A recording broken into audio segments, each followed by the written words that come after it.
All right, that looks like that's in place.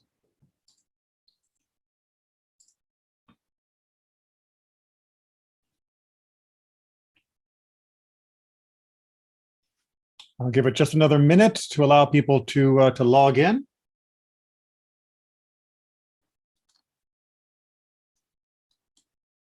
Don't mind my background. It was the closest thing I could easily find inside of Zoom that was a little bit of like Shirat Hayam, being at the shore of the sea when we left Egypt.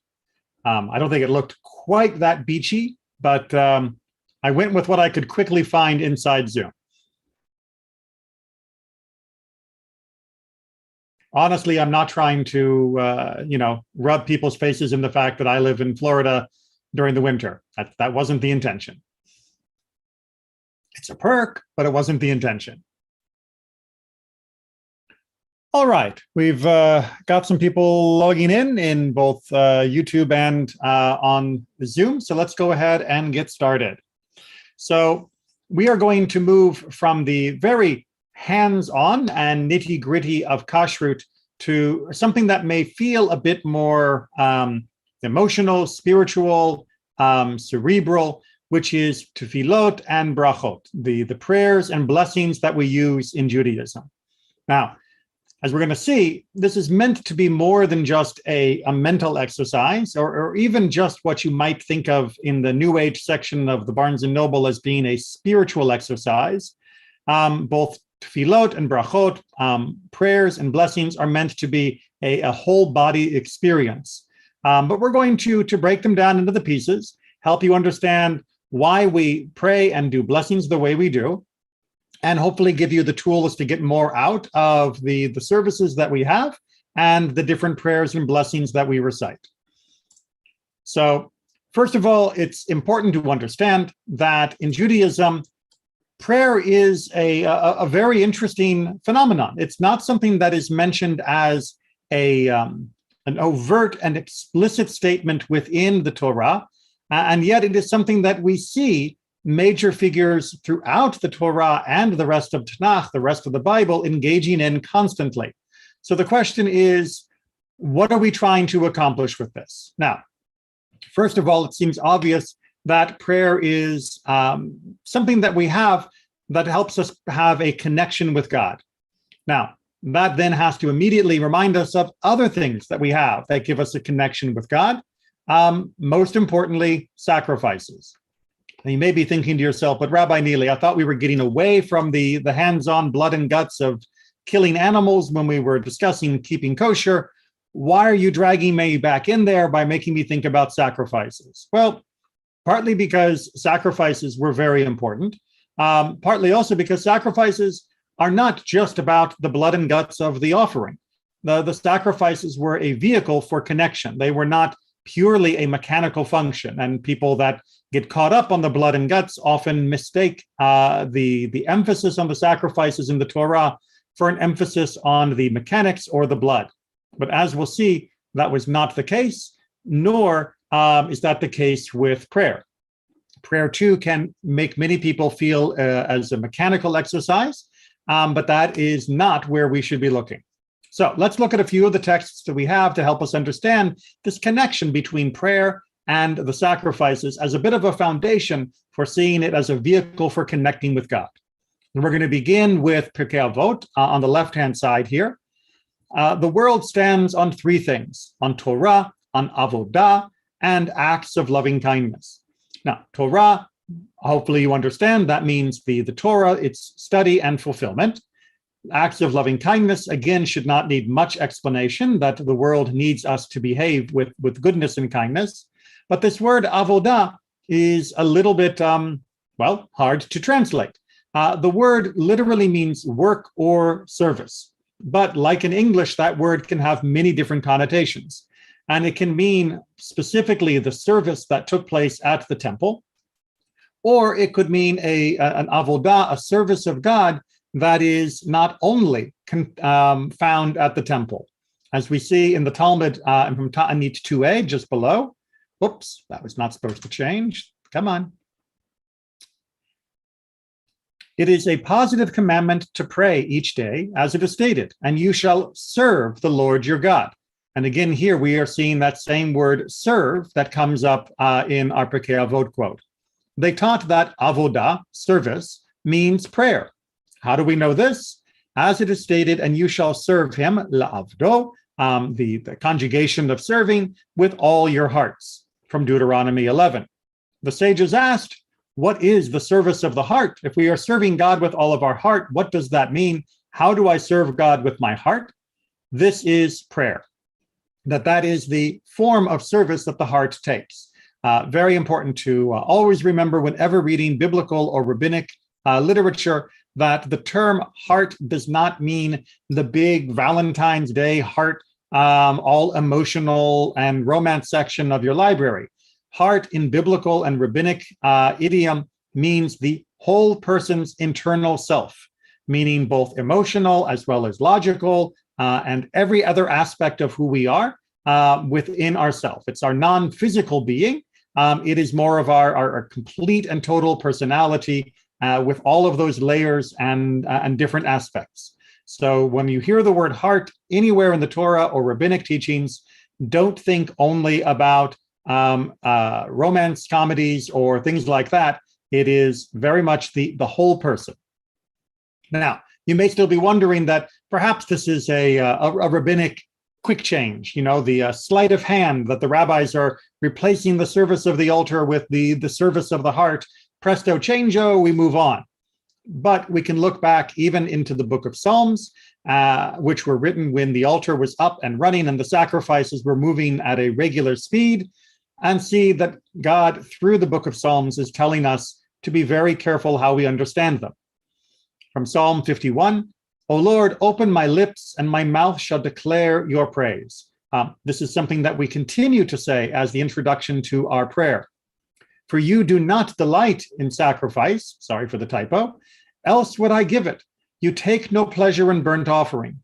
The sacrifices of God are a broken spirit, a broken and contrite heart. O God, you will not despise. So just for the first half here, that it is trying to say that it is not the sacrifice itself that gives God any pleasure. It is not the burnt offering that makes God happy. It is the self that is given in that process. That is what God is rejoicing and not despising, meaning God is not going to turn his back on that broken spirit and broken and contrite heart. Do good in your favor to Zion, build the walls of Jerusalem. Then you will delight in the sacrifices of righteousness, in burnt offerings and whole offering. Then they will offer bullocks upon your altar. So again, we can see at the end that the author of Psalm 51 is not saying that there shouldn't be sacrifices. The author is merely trying to remind us that the core of the sacrifice is the spirit in which it is offered, and that spirit can be accessed even if sacrifices are impossible, such as, for example, if Jerusalem is in ruins, which unfortunately has been the case at many points in our history. But don't take only Psalm 51's words for it. We also can see from Hosea, as well as from the book of Kings, that this is a wider understood idea. From Hosea 14, return, O Israel, to the Lord your God, for you have stumbled in your iniquity, a common complaint among the prophets. Take with you words, not an animal, words, and return to the Lord. Say to him, forgive all iniquity and accept that which is good. So will we render for bullocks the offering of our lips, meaning rather than offering up a cow, we will offer the words of our lips.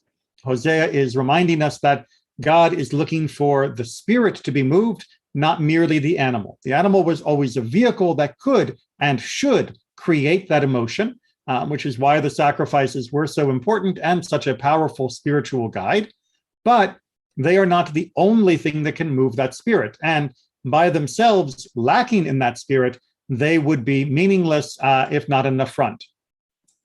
Likewise, in 2 Kings 8, if they sin against you, for there is no one that sins not, we all make mistakes, and you be angry with them and deliver them to the enemy, and they carry them away captive to the land of the enemy, which did indeed happen, yet they turn back and return to you with all their heart and with all their soul, meaning the entire self is determined to return to God and pray to you toward their land, then hear their prayer and their supplication in heaven, your dwelling place, and maintain their cause. So already in 2 Kings 8, we are seeing that people who are taken away from Israel, who are led away in captivity, can still return to Israel emotionally, spiritually, through the act of prayer. And though they be in a foreign land and completely unable to offer any sacrifices, nevertheless, God will hear their words and God will accept it as though they had had a sacrifice at that time. Okay, so with that in mind, hopefully that's clear and understood, then we can also understand why our prayer services ended up being scheduled according to the same schedule as the sacrifices in Jerusalem in order to continue this parallel. So from Rambam in Mishnah Torah, Hilchot Tefillah, the laws of prayer, the Great Assembly also established that the number of prayers would correspond to the number of times the daily sacrifices were offered in the temple. Therefore, 2 daily prayers were instituted corresponding to the 2 daily offerings, as well as an additional service corresponding to the 3rd offering, which was brought on special occasions. What are we talking about? The morning prayer is called Shacharit, the afternoon service is called Mincha, and the additional prayer service for special occasions is called Musaf. Each day in the temple, when it stood, there would be a morning sacrifice and an afternoon sacrifice, and if it was a special day, meaning a Shabbat or holiday, there would be an additional sacrifice, and each one of those 3 different sacrifices corresponds to 3 different services that we offer with our lips at different times of the day, morning, afternoon, and on special days as well.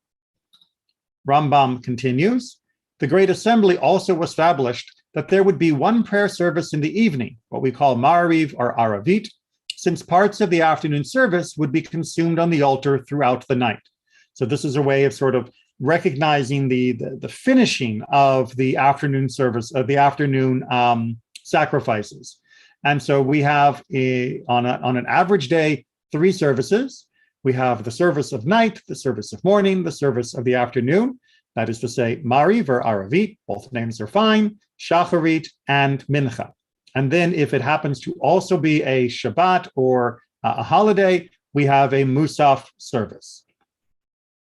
Those of you who come to Temple Israel on a regular basis will know that on our Shabbat mornings, we offer, of course, the Shacharit service. And then following our Torah study and Torah reading, we do a Musaf service as well. We blend them together seamlessly, so you may not notice that we're actually doing 2 services, but that is what is happening. And that is, of course, why we repeat the Amidah, which we will talk about in much more detail in a little bit. Come on, mouse. There we are. But we still need to understand why all of this was important and how prayer in particular can continue to be a powerful vehicle for us. So taken from the Kuzari, which was an incredible book written by Rabbi Yehuda Halevi almost, I believe, 1,000+ years ago now, he argues, in his prayer, meaning a person who prays, does not express himself by rote like a starling or a parrot. Rather, each word is contemplated and intended.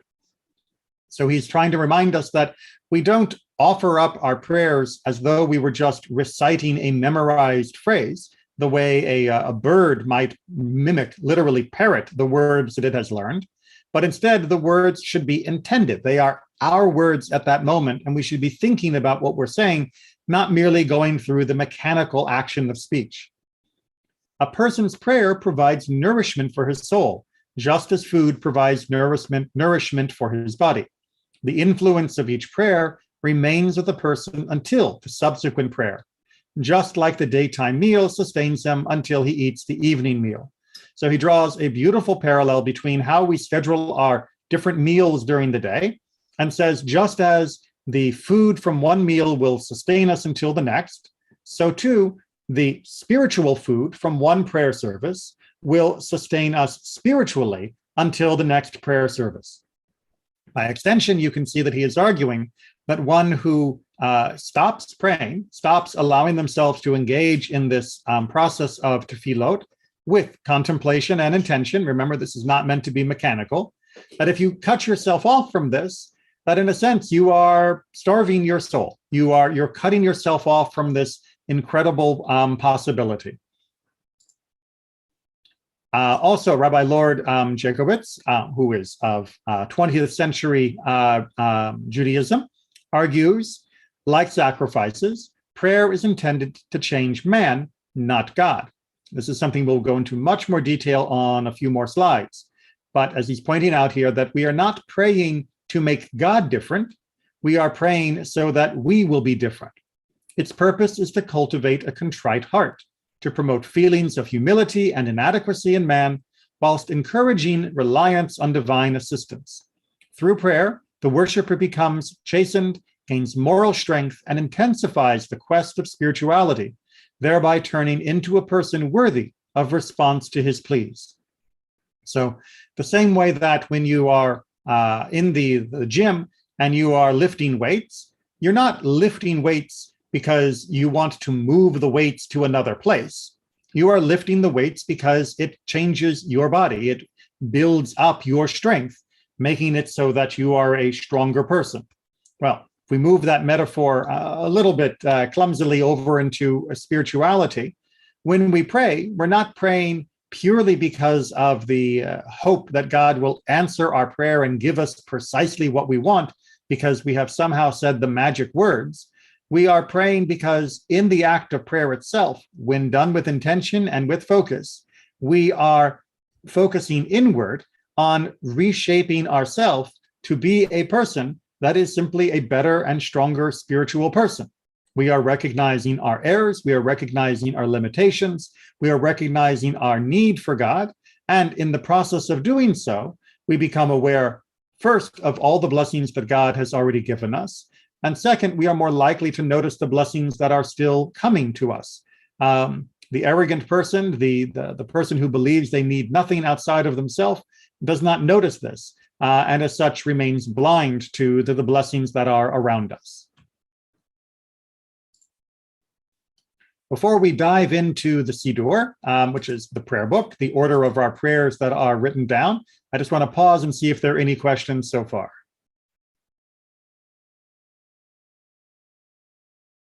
All right.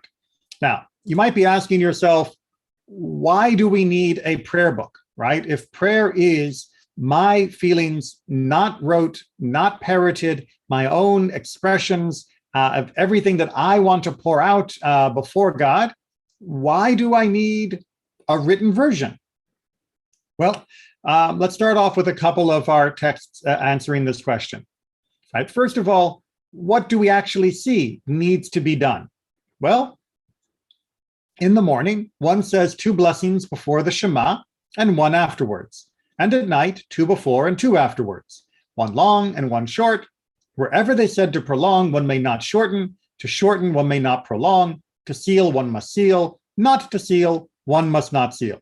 All right, that is hopefully completely unintelligible if you are not already very, very familiar with the prayer service.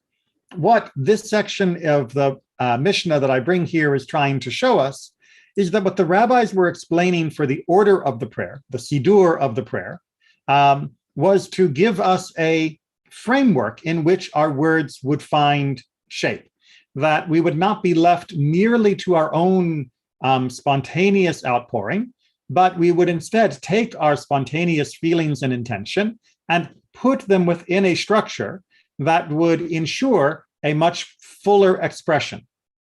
Indeed, as Rav Amram Gaon says at the bottom of this slide, the order of prayers and brachot for the entire year that you requested that has been shown to us by heaven, we deem appropriate to set forth and lay out in the manner in which the tradition was passed down to us, as compiled by the rabbis during the period of the Mishnah and the Gemara.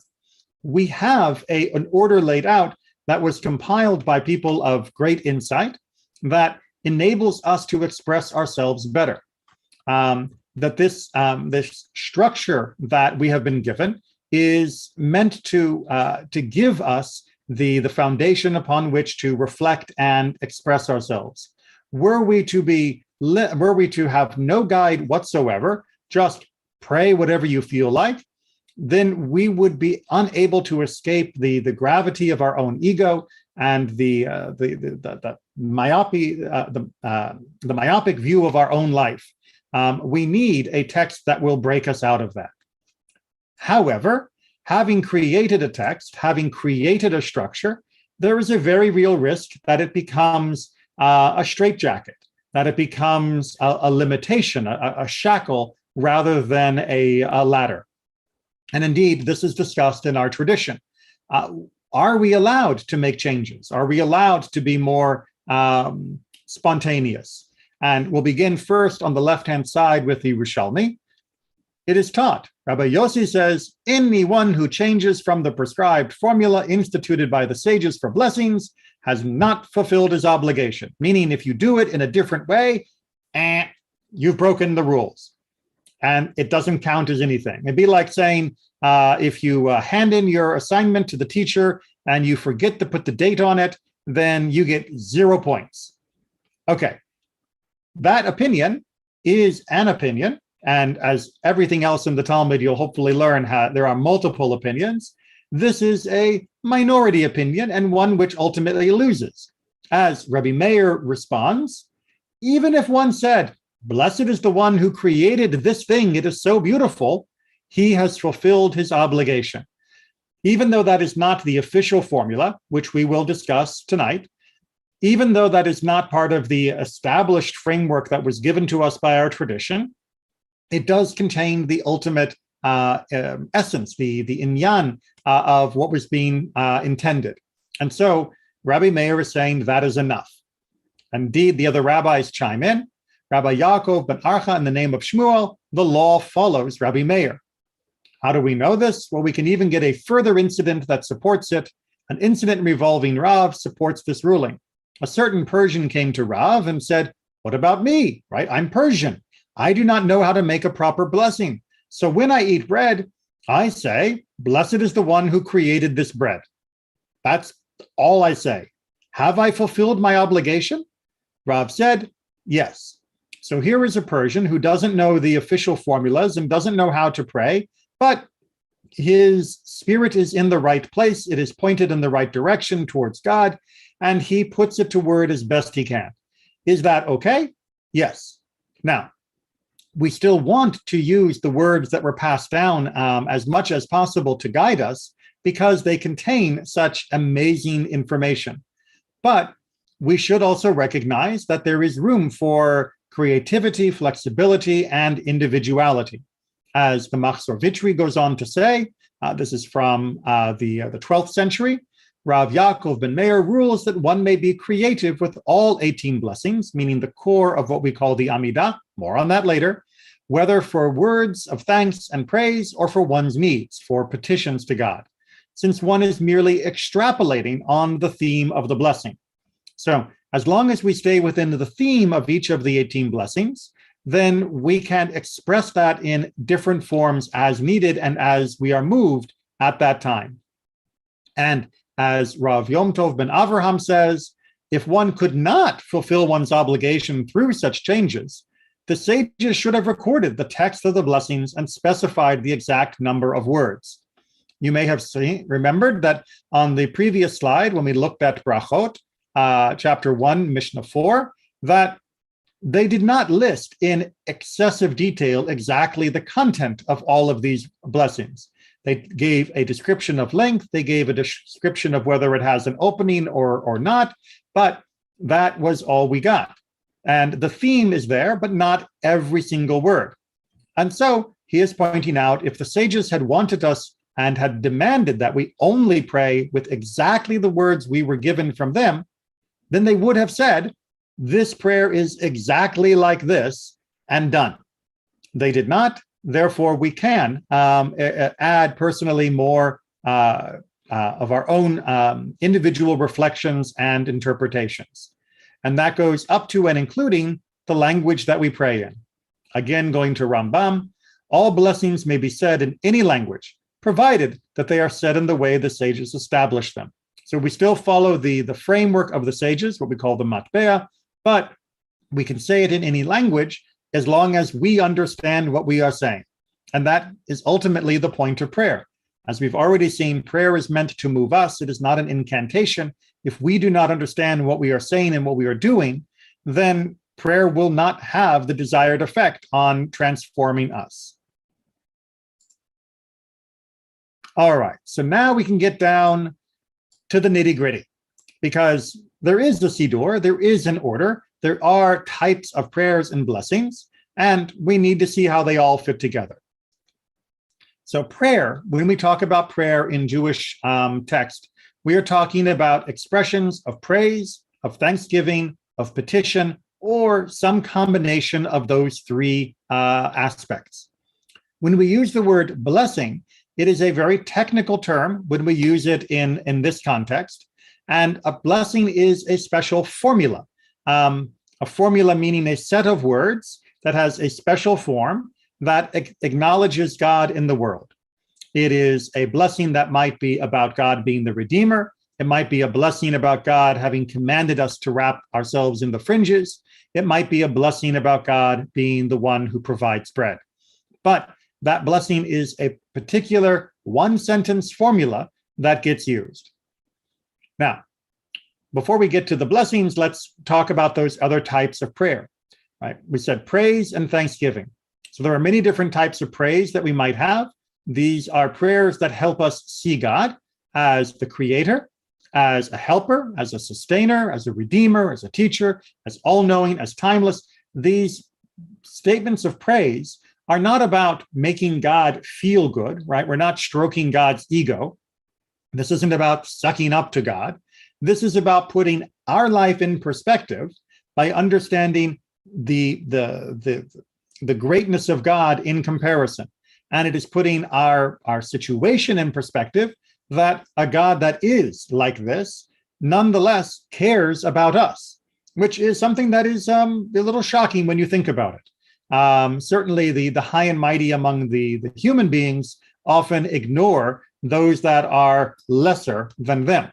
But that's not the way God works. And so these statements of praise are very important for our understanding of God and ourselves. Our statements of thanksgiving, the prayers of thanksgiving, help us appreciate God for life, for the past blessings that we already enjoy, for the gift of Torah, for specific blessings about our body, our sights, our clothes, and even something that's like understanding. And this is structuring our gratitude. Gratitude, as any psychologist will tell you, is an incredibly important emotional part of a good, balanced life. But many people have difficulty finding both the words to express their gratitude or to understand what they should be grateful for. These prayers of thanksgiving are designed to alleviate the confusion about what it is that we should be grateful for, and to recognize from both the largest of gifts to the smallest of gifts that we owe God our great thanks. Petition, however, is the one that most people are familiar with or think of when we talk about prayer. That when people are praying to God, most people think that they are asking for things from God. Now, it is true that we do include a large amount of petitions during our weekday prayers, that is to say, between Sunday through Friday. But on Shabbat, on the Sabbath, the seventh day of the week, we do not. If you are mostly or only familiar with Shabbat prayers, then you may be unaware of our petitions. So I do highly recommend that you break out your prayer book and check out the weekday section, not only the sections for Shabbat, and look into the bulk of petitions that are there. However, these requests have to be done appropriately, right? You don't just sit down like a child writing a wish list for your birthday. Requests should always be for the true priorities in life. Requests should always be joined to our own efforts. And requests should never be for God to change what has already occurred. And those three guidelines are very, very important, especially when we couple them with the list of petitions as given by our tradition, to guide us in a healthy way towards looking for more in life. The act of asking can often get out of control. By using the guidelines here, as well as in our Siddur, in our prayer book, it prevents us from becoming just greedy and selfish in our petitionary prayers. Now, we have to remember that even though we are encouraged to pray with our petitions, with our requests, and ask God for things, that we may not get everything that we are asking for. And the reason we don't get what we are asking for, well, can be varied. There are a lot of different reasons. It could be that what we are asking for is simply not possible in the plan of the world. It could be that what we are asking for is something in conflict with free will. For example, if you ask God to make somebody fall in love with you, I'm sorry, but that's something from a fairy tale that would take away their free will. And of course, God is not going to do that. The prayer may not be answered as well because it may be something that can only be achieved and only worthy of being achieved with our own direct efforts. It may be something, in fact, that we have already achieved, we have already been given, but have not realized. And there are also many times where we may be asking for something that it turns out, if we were to receive it, it would be worse for us or for others. You may think it is your dream job. You may think this is your dream companion, but it could turn out that in the long term, you would be miserable with them or at that job. And the fact that you didn't get the job doesn't mean that God is ignoring your prayers. It means instead that you are actually being looked after better than you can expect than you could expect if you were doing it entirely on yourself, or rather doing it on your own or by yourself. I'll pick one sentence at a time. Now, prayer in Judaism combines, as I mentioned earlier, body and soul, meaning that we establish a place for our body to be in the right frame, and then we allow our soul to invest in prayer correctly. That means that we have to make sure that we are praying in a place where we are free of distractions, right? Our body is sensitive to smells, to noises, and other types of interruptions. You don't want to be trying to pray if you are in some place that makes you uncomfortable in any physical way. You want to try and find a good place where your body does not become a nuisance. Additionally, for many prayers, we will stand and we will bow and we will move in ways. You'll often see people with stepping forward and back and bowing to the sides before center. All of this is designed to mimic our bodily posture when we are in the presence of royalty or other people that we respect. Right? If you are having a meeting with somebody that you respect and honor, when they walk into the room, you would stand up. It's simply how we show respect and honor. You wouldn't just turn and go, hey, you'd get up out of your chair. Likewise, if we are going to convince ourselves to be in the proper frame of mind when we engage in our prayer, we have to first convince our body. We have to first put it into those positions and postures. It may seem superficial, it may seem forced, but by putting our body in certain positions, whether it be a standing position or a bowing position, we are creating the right feel for those actions. And in case you're thinking, well, I don't know, Rabbi Neely, I'm a little skeptical that, standing is going to put me into a more reflective mood. By all means, try doing it in different postures. Try doing it in different ways. Also pay attention to how you behave around other people at different times when what's going on is important or not important. And you may also want to just look into the literature. That one of the things that is often taught to people that are looking to take better control of their emotional life is to use the physical markers around them, whether it be standing or sitting or turning or breathing or noticing. These are all different physical steps that help put us in more control of our emotional state. And coming to that emotional state, that means we need to prepare ourselves spiritually, emotionally in our heart. Most importantly, we take time to prepare before prayer, right? We warm up just like you would if you were going to exercise your body. You also take time to sit, to reflect, to be quiet, to still yourself from all of the other distractions or other things that may be firing off in your brain and causing you to lose focus. We also concentrate on the words and their meaning as well as how they reflect our own thoughts. Many people, especially those that are getting started with Jewish prayer and Jewish learning, will focus so much on the mechanical aspect of reciting the prayers and making it sound right that they forget that the first job is to make it feel right. The first job is to explore the meaning of the prayers and to allow it to become a reflection of yourself and allow yourself to be reflected in those words. You have to actually concentrate and connect on the words, not merely master the mechanical act of speaking.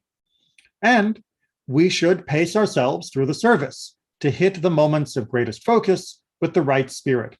Unfortunately, it can be very hard for people who are building up a sense of focus and concentration, an attention span to the act of spiritual work, to step into a Jewish service, which on Friday night could be an hour, and on Saturday morning could be 2.5 hours. And suddenly they are confronted with a much longer experience than they are familiar with. Many people do not naturally have an hour, 2 hour, 3 hour attention span. It takes time to build that up. And through the process of prayer, we can try to hit the high points with our greatest concentration. But that means we're going to need to understand those. So let's take a look at the basic structure of our prayer service to see if we can't pace ourselves better. Come on. All right. So throughout, I've been referring to a couple of different things that I need to make explicit now. One of them is called the Shema and Its Blessing, and the other is the Amidah. These are the two main parts of what we mean when we talk about tefillah in a formal way. So the Shema and Its Blessings, we are commanded to recite the Shema twice a day. Right? Set these words upon your heart, recite them when you lie down and when you rise up. That's 2 times every day. And each time that we do it, we accompany the recitation of the Shema with prayers of similar theme in order to focus us on its message. So we're going to look at how that accompaniment works, but that is the basic structure of the Shema and its blessings.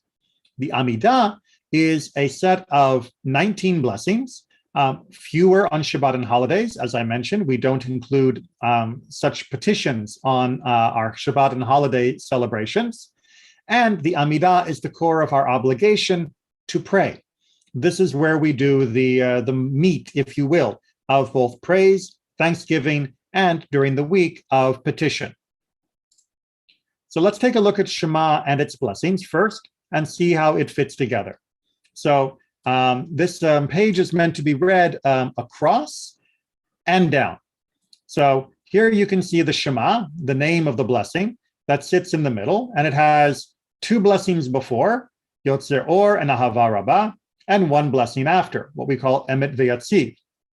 Now, each of these different parts have different themes. Yotzer Or talks about creation, Ahava Rabbah talks about revelation, the Shema, of course, is talking about loving God and our relationship with God, and Emet V'Yatziv talks about the promise of redemption through the gratitude we express for the redemption from Egypt. Now, that is sort of the broad structure of it, but another way of looking at it is to say that Yotzer Or is specifically talking about light, Ahava Rabbah is talking about love, the Shema and its other little paragraphs are about the covenant, the relationship between us and God, the Brit, and Emet V'Yatziv is literally about the faithfulness, the way that God will has and will continue to support and redeem our people. But all of that is really a formula, meaning that this order is not in random construction. This order is, in fact, meant to guide us in our spiritual understanding throughout that service. So we talk about creation first, but of course, then we also talk about revelation. But creation and revelation are not 2 separate and distinct activities. Of course, we understand creation because we have revelation, which means that if we use revelation, the gift of Torah, the gift of the commandments, of the mitzvot, to put creation into its proper perspective and understanding, then we will achieve that sense of understanding our relationship with God. When we recognize that God loved us enough to give us the Torah to make sense of the world and all of its grandeur, then we recognize that we already are in a relationship with God that is founded upon that love and which asks of us to respond with that love. When that is achieved, meaning when we can understand creation, revelation, and our relationship in this entire pattern of love and understanding, then we are now pointed firmly towards the future, where we can recognize that redemption is inevitable and redemption is a dependable promise. Just a little example of how spiritually moving from one blessing to the next, from one prayer to the next, is designed to help us actually grow in a particular mental expression. It's not just talk about A, and now talk about Z, and now talk about Q. It is very much a staged spiritual exercise. Again, to continue to use the exercise motif, it is just like as if you were in a session with a personal trainer who was putting you through different exercises in a particular order to warm up different parts of the body and bring you together as a whole in order to have your best result by the time of you finish your session. And the structure of the Siddur is designed so that we have the best result from our prayer sessions. I keep using that word brachot, or blessing, and it is time to talk about the formula. Now, again, just because it's a formula does not mean that it should be recited without any thought or any feeling or understanding. The opposite.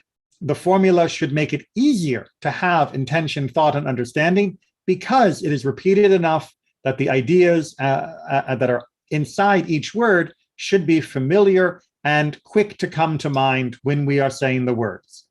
Now, the basic formula is Baruch Atah Adonai Eloheinu Melech HaOlam, which literally means, blessed are you, Adonai, name of God, our God, ruler of the world.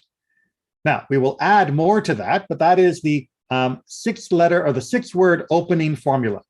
Now, let's take a look at each one of those words, because each one you could write a book about, but I want you to have at least a taste of what intentionality we can bring to uttering each of them. So the first, Baruch, blessed, we are reminding ourselves that God is the source of all blessing. You, we are addressing God directly, and that is something that is phenomenal, that we are able to talk to God, not merely about God. That second person pronoun is critical to reminding us of our constant relationship with God. Adonai, by specifically using the four-letter name of God, we are engaging with the most essence-revealing name of God. We are looking at God as the source of existence and that which is beyond existence.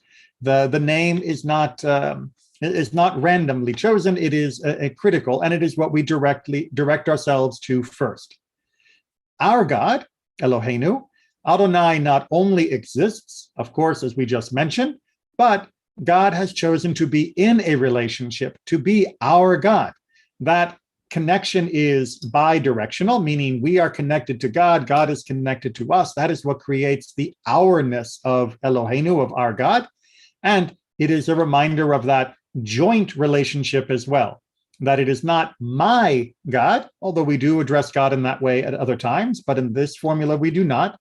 It is our God. It is an inclusive and a community embracing idea. And Melech HaOlam, the ruler of the world, Adonai is not only our God, but is also the God of the whole world. And that means, of course, that God is the source of all blessing. To go back to the beginning, that as God is Melech HaOlam, that indeed God is Baruch. As God is the ruler of all of the world, God is indeed the only source of blessing that is available. It's not as though there was another ruler somewhere that we could appeal to that would serve us differently than God. God is it. Now, we put this blessing together, this formula, with other endings. So on all of these, we would say, Baruch Atah Adonai, Eloheinu Melech HaOlam, Oseh Ma'aseh Bereshit, right? That this is the one who makes the beginning of creation. Or Baruch atah Adonai Eloheinu melech haolam shekacha lo be'olamo, who has such as this in his world. We continue on with the phrase. Or upon hearing bad news, Baruch atah Adonai Eloheinu melech haolam dayan ha'emet, who is the judge of truth. But for other things that we are benefiting from, we will use these blessings when we are thanking God. For example, before bread, we would finish with Hamotzi lechem min haaretz. If we are drinking wine or grape juice, we would say Berei Peri Hagafen. And if we are eating meat or eggs or other not easily identifiable food, I don't mean like mystery meat. Obviously, you need to make sure it's kosher, but something like a candy bar or other processed food that's kosher, but not in the shape, form, or style of its original creation, then we would say the blessing before we eat, Shehakol niyeh bidvaro, by whose word all things come into being. So these are some of the blessings that we say before eating different things or experiencing different things. If we are about to do something that is a commandment, meaning perform a mitzvah, then we add an additional phrase. So we would still say, Baruch atah Adonai Eloheinu melech haolam, but then we would continue, Asher kidishanu b'mitzvotav v'tzivanu, meaning not only blessed are you, Adonai, our God, ruler of the universe, but also who has or who made us holy with his commandments and commanded us, and then we're going to fill in the blank. We'll get to the blanks in a second, but these additional 4 words are about our kavanah, our focus, when we are about to perform a commandment. By having this extra focus, we are reminding ourselves that Asher Kidishanu, God has made us holy by these commandments, by performing these actions with the mindfulness that we are discussing, that we are adding holiness to our lives. A mundane moment, like lighting candles, becomes a transformative one. With his commandments, b'mitzvotav, we are reminding ourselves that it is through the commandments, that holiness is not accessible just by really, really wishing for it or thinking super hard, that holiness comes by our behavior, by our action, in accordance with the commandments. And it is in fact because they were commanded that holiness can be found through them. And then we finish with our preamble, B'tzivanu, meaning, and here comes the thing that I am focusing on especially hard at the moment that I am about to do, such as wear a talit, lehitatef batzitzit, or to put tefillin on in the morning, lahaniach tefillin, or if I'm going to be studying the words of Torah, la'asok b'divrei Torah, or if I'm about to rinse my hands, technically we do it after we do the rinsing, but before drying, then I will say al netilat yadayim. If I'm about to put a mezuzah up on the doorposts of my house, I'll say likboa mezuzah. And if I am making a railing around the top of my house, a parapet to keep people from falling off, then I'll say la'asot ma'akeh. So these are just a few examples of different mitzvahs that we will have in our life. And before all of them, we have this moment. Now, the modern world, you probably hear people talk about mindfulness a lot. And it is a great term. It's kind of older than people act, though. The idea that before you do something, you should pause, reflect, and then do it with that sense of understanding and reflection. Well, that's Judaism 101. That's Judaism for 3,000 years. The whole idea of saying blessings and really the underpinning of prayer itself is that this raises our life up a level from being an automatic process, from being just gliding through life unaware and oblivious to ourselves, to God and the world around us, to one where the entire world glows with holy light, and we can see ourselves as engaged in a transformative, amazing process of building our life one action at a time and one moment of reflection through prayer at a time. The gift of tefillah and the gift of brachot is just simply, it's hard to overstate how important it is and how wonderful it is. But don't be intimidated by the size of the Siddur. Don't be intimidated by the list of different blessings. One at a time. Pick them up, learn them, use them, see how they apply, see how they make you feel, and you will come back for more, and they will get easier and easier as you go along. Any other questions now before we finish for this class for tonight? I will remind you that I have another class at 7:30 that is talking about women in Judaism. And in fact, we're going to be continuing on a little bit with the theme of prayer and blessings, because we'll be talking about women in the prayer service and specifically in the text of our prayers. I see a hand up. Yes, Marilyn? Yes, I'm looking at the Amidah, and you said that the Amidah has 19 blessings. Can they be, can I list them? I'm looking at it, the prayer book right now. I'm not sure what those 19 are. That's a great question. And if you give me just a second, tell you what I'm going to do. I will load up Sefaria, because we do have a few extra minutes here, and I will put them on the screen for other people to see, because it can be confusing, because there is a difference, like I mentioned, between weekday and Shabbat. So for the weekday, if we go to Shacharit and then we go to the Amidah, you can see that there is can I get this all on one page? Not quite. Let me unzoom a little bit here. There we are. We can see a list of all of the blessings for the weekday. Now, the ones at the beginning are most familiar: the patriarchs, divine might, holiness, the avot, giverot, kedusha, right? And the kedusha when you're saying it privately, and kedusha when saying it as part of a minyan, as part of a group.